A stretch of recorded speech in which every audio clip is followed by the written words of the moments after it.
Hello students. So in continuation with our last video of pericardium, we are moving forward. The key functions of pericardium: protection from infection and trauma, lubrication, allows smooth friction-free heart movement, fixation, anchors the heart within the mediastinum, limiting its motion, hemodynamics, prevents acute overfilling of the heart to maintain the optimal cardiac shape. Right?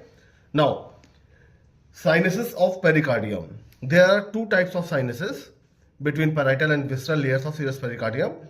They are transverse sinus and oblique sinus. They are formed due to the reflection of visceral layers of serous pericardium around the great vessels of the heart. What is transverse sinus? It is a transverse passage behind the ascending aorta and the pulmonary trunk and in the front of superior vena cava. If you can see here, this is our superior vena cava. This is ascending aorta and this is pulmonary trunk. So if you can see, I am passing my finger posteriorly to the pulmonary trunk and ascending aorta. It will form a transverse sinus, right? Now coming back to the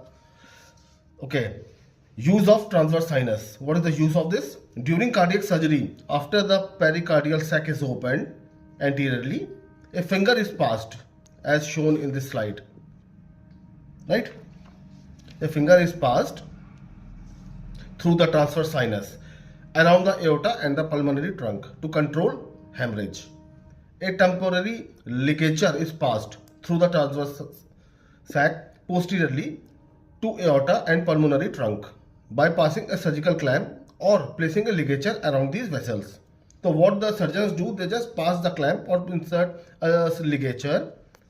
And why they do so? Inserting the tubes of coronary bypass machines and then tightening the ligature. Surgeons can stop or divert the circulation of blood in these large arteries.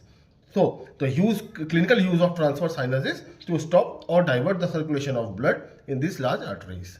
And in the next slide, we will continue with oblique sinus and other complications, clinical findings. Right? Thank you.